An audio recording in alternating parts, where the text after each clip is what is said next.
احسان صادق انصاری نبی اکرم صلی اللہ علیہ وسلم کی نعت کہتے ہوئے فرماتے ہیں وَهُوَ يَمْدَحُ یا یمدحُ، یہ حال بنے گا وَيَذْكُرُ الْإِسْلَامَ دین الفطرہ، رسول اللہ صلی اللہ علیہ وسلم کی تعریف و توصیف کرتے ہوئے اور یہ بتاتے ہوئے کہ اسلام دین فطرت اور دین سلامتی ہے۔ فرماتے ہیں اغر علیہ للنبوۃ خاتم من اللہ مشہود یلوح ویشہد وضم الہ اسم النبی مع اسمہ اذا قال فی الخمس المؤذن اشہد وشق له من اسمه لیجلہ فذو العرش محمود وهذا محمد۔ اغر یہ خبر ہے، روشن ہونا، ظاہر و ظاہر ہونا۔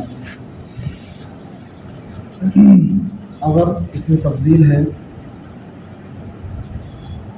اے خاتم من اللہ، خاتم من اللہ بالنبوۃ اغر علیہ، نبی اکرم صلی اللہ علیہ وسلم کے اوپر مہر نبوت اللہ کی طرف سے روشن اور نمایاں ہے۔ اغر و خبر ہے، خاتم من اللہ، اللہ کی طرف سے، خاتم للنبوۃ، نبوت کی مہر، اغر علیہ مشہود، مشہود کا لغوی معنی ہوتا ہے گواہی دی ہوئی، مشہود شہیدہ یشہد گواہی دینا، مشہود مشہور کے معنی میں یلوح و یشہد جو بہت زیادہ مشہور و معروف ہے، روشن چمکدار ہے اور آپ کی نبوت کی گواہی دینے والا ہے۔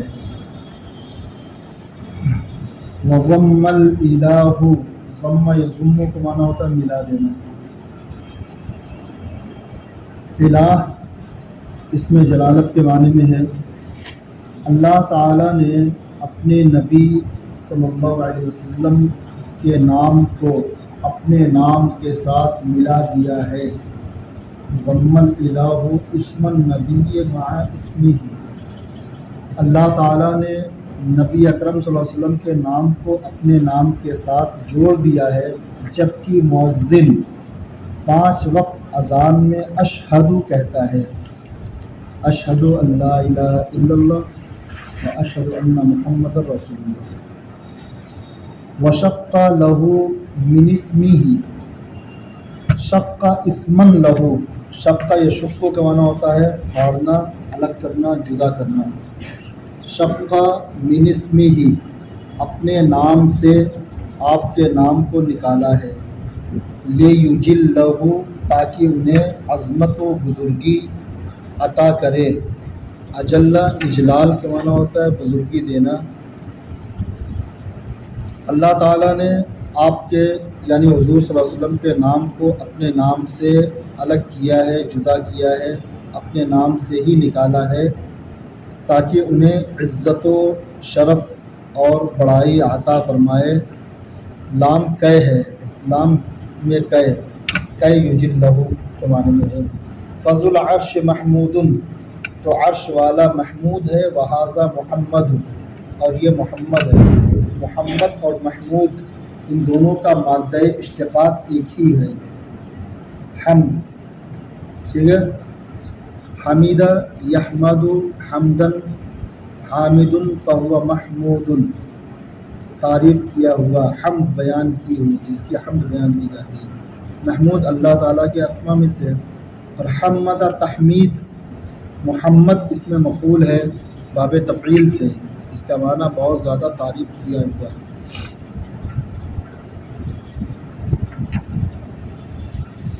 نبی اتانا بعد یأس وفترۃ من الرسل والاوثان فی الارض تعبد، اے ہوا نبی، وہ ایسے نبی ہیں جو ہمارے پاس تشریف لائے، عطا یأتی، عطا نہ ہمارے پاس تشریف لائے، بعد یأس نا امیدی کے بعد، وفترۃ من الرسل اور رسولوں کی آمد کے ایک زمانے کے بعد، رسولوں کی آمد کا جو سلسلہ تھا اس کے انقطاع کی ایک لمبی مدت کے بعد، فترۃ من الرسل، اس حال میں کہ والاوثان فی الارض تعبد، اور روئے زمین پر بتوں کی پرستش، بتوں کی پوجا جاری تھی. تعبد، اوثان وثن کی جمع ہے. فَأَمْسَى سِرَاجًا مُسْتَنِيرًا وَهَادِيًا يَلُوحُ كَمَا لَاحَ الصَّقِيلُ الْمُهَنَّدُ. ثقیل بمعنی مسقول ہے. ثقولہ کے معنی ہوتا ہے تلوار کو چمکانا، تلوار کو دھار لگانا. ثقیل اور مہند یہ دونوں صفت ہیں اس موصوف کی جو محذوف ہے. کما لاح السیف الثقیل، السیف المسقول المہند. ٹھیک ہے، یہ بھی ہو سکتا ہے کہ موصوف کو محذوف مان لو اور الثقیل اور المہند کو اس کی صفت مان لو، اور یہ بھی ہو سکتا ہے کہ المہند موصوف ہے، الثقیل صفت ہے. وزن شعر کی بنیاد پر مہند اس تلوار کو کہتے ہیں جو ہندوستانی لوہے سے بنائی جاتی تھی. امسا یہ افعال ناقصہ میں سے ہے. سراجن مستنیرن، وہ نبی آئے تو وہ ہمارے لیے ایک ہدایت دینے والے روشن چراغ کی مانند ہو گئے. امسا سراجن، سراج کا معنی چراغ. استنارہ یستنیر استنارتن کا معنی ہوتا ہے روشن ہونا. مستنیرن روشن کرنے والا، روشن چراغ. ہادین ہدایت دینے والے. امسا کی خبر ہے. امسا کا اس میں محذوف جو ضمیر ہے وہ ہے. یلوح اے ہوا یلوح، اور وہ ایسے چمکتے ہیں جس طریقے سے صیقل شدہ ہندوستانی تلوار چمکتی ہے. وَأَنذَرَنَا، انذرا ینذر انذار، باب افعال سے. اس کا معنی ہوتا ہے ڈرانا. انذرا صیغہ واحد مذکر غائب ہے. اس میں ہوا کی ضمیر پوشیدہ فاعل ہے جو راجع ہوگی نبی عطانا کی طرف. انذرنا ہمیں ڈرایا، نارن اس آگ سے، ہمیں ڈرایا آگ سے. آگ سے مراد یہاں پر آتش دوزخ ہے. ہمیں آتش دوزخ سے ڈرایا. وبشر جنتاً، اور جنت کی بشارت دی. وعلمنا الاسلام، اور ہمیں اسلام سکھایا. فاللہ نحمد، تو ہم فاللہ نحمد فنحمد اللہ، تو ہم اللہ کی حمد و ثنا بیان کرتے ہیں. وَأَنْتَ إِلَٰهُ الْخَلْقِ رَبِّي وَخَالِقِي. انت الہ الخلق، یا ربی اصل میں ہے، یا حرف ندا محذوف ہے. ربی اے میرے رب، اے میرے خالق، تو ساری مخلوقات کا معبود ہے، ساری مخلوقات کا رب ہے، معبود ہے. بذالک اشہد ما عمرت فی الناس، بذالک ما عمرت فی الناس اشہد، اور اسی بات کی میں گواہی دیتا رہوں گا. ما عمرت، جب تک کہ میں لوگوں کے درمیان زندگی بسر کرتا رہوں. تعالیت رب الناس، تعالی یا تعالی کے معنی ہوتا ہے بلند ہونا، بزرگی والا ہونا، مجد و شرافت والا ہونا. رب الناس اے یا رب الناس، یا حرف ندا یہاں پر بھی محذوف ہے. اے لوگوں کے رب، تو اس شخص کے قول سے بلند ہے. تعالیت عن قول من دعا سواک، جس نے تیرے سوا پکارا، جس نے تیرے سوا کو اپنا معبود بنایا، اس سے تو بہت بلند ہے. انت اعلی و امجد، تو سب سے زیادہ بلند اور سب سے زیادہ مجد اور بزرگی والا ہے. لک الخلق والنعماء والامر کلہ وإیاک نستہدی وإیاک نعبد. ساری مخلوقات، ساری نعمتیں، سارے معاملات، سب کچھ تجھی سے ہیں. لک الحمد، لک الخلق، ساری مخلوقات تجھی سے ہے، تیری ہی قدرت سے ہے. تیری ہی تخلیق ہے، ساری نعمتیں، سارے معاملات۔ فَإِيَّاكَ نَسْتَهْدِي، اے رب ہم تجھی سے مدد چاہتے ہیں، نستہدی ہدایت چاہتے ہیں، وَإِيَّاكَ نَعْبُدُ اور تیری ہی ہم عبادت کرتے ہیں۔ استہدا یستہدی، استہداء کا معنی ہوتا ہے ہدایت طلب کرنا۔ قال الاعشى واسمه میمون بن قیس احد بنی قیس بن ثعلبہ یکنا ابا بصیر۔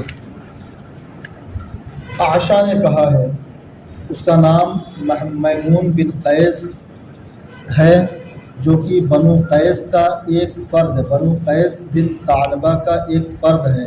احد بنی قیس بن ثعلبہ، بنو قیس بن ثعلبہ نام کا ایک قبیلہ تھا، اس کا ایک فرد ہے، یکنا ابا بصیر، اور اس کی کنیت ابو بصیر ہے اعشیٰ کی۔ وَهُوَ جَاهِلِيٌّ، جاہلیٌ، جاہل نہیں ہے، جاہل اور جاہلیٌ میں فرق ہے۔ جاہل کا معنی معرفت نہ رکھنے والا، جاہلی دور جاہلیت کی طرف منسوب ہے۔ دور جاہلیت کا شاعر تھا، ادرک الاسلام، اسلام کا زمانہ اس نے پا لیا، ادرکا پا لینا۔ وقصد النبی صلی اللہ علیہ وسلم بهذا المدیح، اور آقا کریم صلی اللہ علیہ وسلم کی بارگاہ میں پہنچنے کا قصد و ارادہ کیا اس نعت کے ساتھ۔ مدیح کے معنی نعت، اس نعت کے ساتھ آقا کے پاس آنے کا قصد کیا۔ فصدہ کفار قریش، صد یصد کا معنی ہوتا ہے روک دینا، راستے میں آ جانا۔ صدہ کفار قریش، تو قریش کے کافروں نے اس کا راستہ روک دیا۔ کتنا بڑا شاعر ہے، اگر یہ اسلام قبول کر لیتا ہے تو اسلام کی خوبیوں کو بیان کرے گا، اور لوگ اس سے متاثر جو ہیں سب کے سب اسلام کے دامن میں چلے جائیں گے۔ صدہ کفار قریش وجمعوا له من الابل وغیرها، اور اس کو ڈھیر سارے اونٹ اور اس کے علاوہ دوسرے انعام و اکرام دیے۔ جمع لہو، اس کے لیے جمع کر دیا بہت سارے اونٹوں کو، تو جمع کرنے کا مطلب کیا ہے، اسے دیا۔ فرجع ولم یسلم، تو وہ لوٹ گیا اور اسلام قبول کرنے کا جو قصد و ارادہ اس نے کیا تھا اس سے پھر گیا۔ وَهُوَ أَحَدُ الشُّعَرَاءِ الَّذِينَ يُقَالُ فِيهِمْ أَنَّهُمْ أَشْعَرُ الْعَرَبِ، اور یہ اعشیٰ ان شاعروں میں سے ہے جن کے بارے میں کہا جاتا ہے کہ یہ عرب کے سب سے عظیم ترین شعراء ہیں۔ اشعار العرب کا مطلب عرب کے سب سے بڑے شاعر، ان شعراء میں سے ہے جنہیں عرب کا سب سے بڑا شاعر کہا جاتا ہے، جیسے امرؤ القیس ہے، عاشا ہے، نابغہ ہے، فتیہ ہے، زہیر بن ابی سلمہ ہے، اس طرح کے اور بھی بہت سے شعراء ہیں۔ تو یقال فیہم، جن کے بارے میں کہا جاتا ہے کہ انہم اشعار العرب، کہ وہ عرب کے سب سے جلیل القدر شعراء ہیں۔ وبعضهم یفصل، فصل یفصل تفصیل کا معنی ہوتا ہے تفصیل سے کسی بات کو بیان کرنا، اور کسی نے تفصیل کی ہے تو وہ کہتا ہے اشعار شعراء العرب، اشعار العرب امرؤ القیس اذا رکب، سب سے بڑا شاعر۔ ایک تو مطلقاً کہا کہ عرب کے ان شعراء میں ہے جو بہت بڑے مانے جاتے ہیں، کسی نے تفصیل کی ہے، ان کے درمیان تطبیق دی ہے تو کہا کہ امرؤ القیس عرب کا سب سے بڑا شاعر ہے، جبکہ بات گھڑ سواری کی ہو، راکبہ اذا راکبہ، جب وہ سوار ہو، یعنی جب فروسیت سواری اور دشمنوں کا حملہ کرنے کی بات ہو رہی ہو تو اس وقت سب سے بڑا شاعر کون نظر آتا ہے، امرؤ القیس، اس لیے کہ اس کی شاعری میں اس قسم کے موضوعات بہت زیادہ پائے جاتے ہیں۔ گھوڑے کی تعریف، دشمنوں پر گھوڑے پر سوار ہو کے حملہ کرنے کی تاریخ، یہ سب چیزیں زیادہ پائی جاتی ہیں۔ تو جب بات ہو رہی ہو گھوڑ سواری کی، گھوڑے پر سوار ہو کر دشمنوں پر حملہ بولنے کی، تو اس وقت امرؤ القیس سب سے بڑا شاعر نظر آتا ہے۔ والنابغہ اذا رہبہ، اور نابغہ سب سے بڑا شاعر نظر آتا ہے جب بات ڈر کی ہو، یعنی جب بات چل رہی ہو ڈر کی تو سب سے بڑا شاعر نابغہ نظر آتا ہے، اس لیے اس کی شاعری میں خوف کے مناظر جا بجا پائے جاتے ہیں، اور جتنی خوبصورتی سے اس نے خوف و ہراس کو ذکر کیا ہے دوسرے شعراء ویسا بیان نہیں کرتے ہیں، ٹھیک ہے۔ اور تیسرا کیا ہے، وزہیر اذا رغبہ، اور جب بات رغبت کی آئے، خیر کی جانب اچھائی کی طرف رغبت کرنے کی بات آئے، تو زہیر بن ابی سلمہ سے بڑا شاعر کوئی نظر نہیں آتا۔ وَأَعْشَ اذا کیا ہے، طربہ، طریبہ یا طرب کے معنی ہوتا ہے خوش ہونا، عیش و عشرت اور نشاط کی باتیں کرنا۔ اور جب بات لہو و لعب کی آئے، خوشی کی آئے، موج مستی کی آئے، تو سب سے بڑا شاعر کون نظر آتا ہے، عائشہ۔ هؤلاء الأربعة الطبقة الأولى من شعراء الجاهلية عند ابن سلام الجمحی، اور یہ چاروں شعراء جاہلیت کے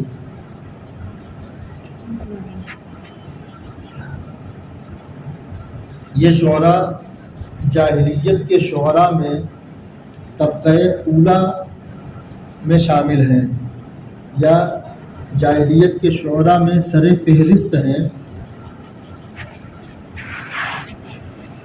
ابن سلام جمحی کے قول کے مطابق، ان کے نظریے کے مطابق، ابن سلام جمحی ایک بہت بڑے ناقد گزرے ہیں، بہت بڑے علامہ تھے، ٹھیک ہے۔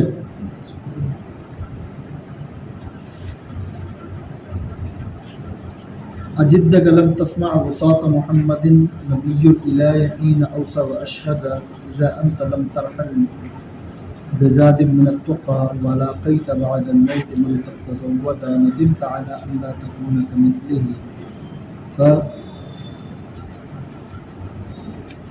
فترصد بالأمر الذي كان أرصدا۔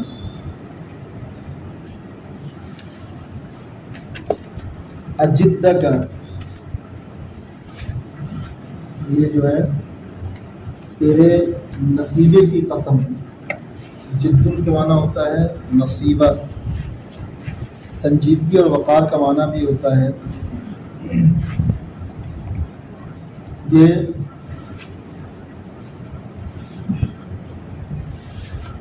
حمزہ جو یہاں پر ہے یہ بطور ندا متضمن معنی قسم ہے، ٹھیک ہے۔ یا پھر ایک صورت یہ مان سکتے ہیں، دوسری صورت یہ مان سکتے ہیں کہ یہ حمزہ استفہام ہے۔ اجدہ کا علم تأخذ جدہ کا، کیا تم نے سنجیدگی اور وقار حاصل نہیں کیا، کیا تم سنجیدہ نہیں ہو اس بات کو لے کر کہ لم تسمع وصاة محمد، کہ تم نے محمد صلی اللہ علیہ وسلم کی وصیتوں کو نہیں سنا۔ نبی الالہ، جو کائنات، نبی الالہ جو اللہ کے بھیجے ہوئے نبی ہیں، حین اوصی و اشہدہ، جب انہوں نے وصیت کی اور جب انہوں نے گواہی دی، ٹھیک ہے۔ اذا انت لم ترحل بزاد من التقى، جب تو رحلت نہیں کرے گا، سفر نہیں کرے گا تقوی کا توشہ لے کر، زاد من التقى، ولاقیت بعد الموت من قد تزود، اور ملاقات کرے گا ان لوگوں سے جو تیرے سے پہلے توشہ آخرت لے کر گئے، جو لوگ آخرت کا توشہ لے کر گئے، جب تم ان سے ملاقات کرے گا ندمت علی اللہ تکون کمثلہ، تجھے اس بات پر ندامت ہوگی کہ تو ان کے مثل نہ ہو سکا. فترصد، رصد یرصد یا ارصد یرصد، ارصاد کے معنی ہوتا ہے اکٹھا کرنا. اسے جو ہے ان ربک لبالمرصاد، مرصاد کے معنی ہوتا ہے گھات، جہاں پر پوری تیاری سے بیٹھا جائے دشمن کو ہلاک کرنے کے لیے. ٹھیک ہے، تو ندمت علی اللہ تکون کمثلہ، تو تجھے ندامت ہوگی اس بات کی کہ تو ان کے مثل نہ ہو سکا، ان کی طرح نہ ہو سکا. تو تیاری کرے گا اس چیز کی جس چیز کی تیاری وہ لوگ پہلے کر گئے. ٹھیک ہے، یا اگر اس کو ترصد مانے ندمت علی اللہ تکون کمثلہ، لیکن ترصد للامر الذی کان، تو فترصد یہ جو ہے وزن کے اعتبار سے درست نہیں ہوگا. ٹھیک ہے، تو فترصد فعلیک ان ترصد، تو تم پر لازم ہے کہ تم ویسی تیاری کرو، اس معاملے کی تیاری کرو جس چیز کی تیاری تم سے پہلے لوگ کر چکے ہیں. جروہ ان عمر بن عبد العزیز رحمہ اللہ قال لثابت البربری حين دخل علیہ، روایت کی جاتی ہے کہ حضرت عمر بن عبد العزیز نے ثابت بربری سے کہا جب وہ ان کے پاس آئے. عزنی، وعظ یعظ سے عز فعل امر ہے، عزنی مجھے نصیحت کیجیے یا ثابت، و اوجز اور ایجاز کے ساتھ، اختصار کے ساتھ، بہت زیادہ طوالت کے ساتھ نہیں. قال نعم یا امیر المؤمنین، اس نے کہا کہ ٹھیک ہے امیر المؤمنین. و ابلغ انشاءاللہ، ان قریب میں آپ کو اپنی نصیحتیں پہنچا دوں گا. قال ہاتی، انہوں نے کہا کہ لاؤ. ہاتی اس میں فعل ہے یا لاؤ کے معنی میں. فانشدہ هذه الابیات، تو یہ ابیات پڑھے انہوں نے. فبکا عمر حتی سقط مغشیا علیہ، تو یہ ابیات جب انہوں نے پڑھے ہیں تو حضرت عمر بن عبدالعزیز رونے لگے یہاں تک کہ غش کھا کر گر گئے. ومما ينسب الى عمر بن عبدالعزیز، اور یہ اشعار اور عمر بن عبدالعزیز کی طرف جو اشعار منسوب کیے گئے ہیں ان میں سے یہ بھی ہے. لا خیر فی عیش امرئ لم یکن له مع اللہ فی دار القرار نصیب، لم یکن له نصیب. لا خیر فی عیش امرئ، اس شخص کی زندگی میں کوئی بھلائی نہیں جو شخص کی، جس شخص کے لیے لم یکن له نصیب مع اللہ فی دار القرار، دار قرار سے مراد آخرت ہے، آخرت میں اللہ کی طرف سے جس کا کوئی حصہ نہ ہو. نصیب کے معنی حصہ، یا اللہ کے پاس جس کا کوئی حصہ، کوئی بدلہ نہ ہو. فإن تعجب الدنیا اذا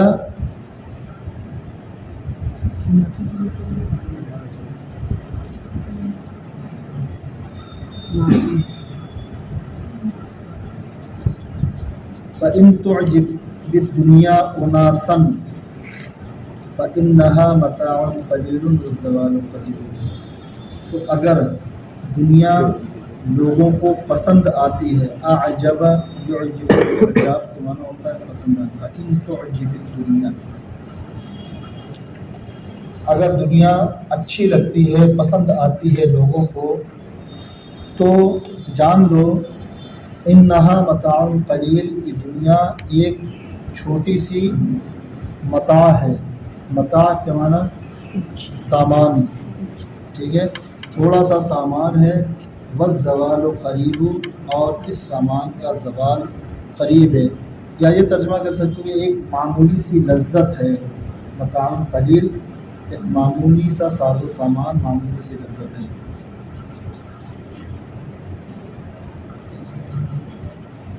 چلیے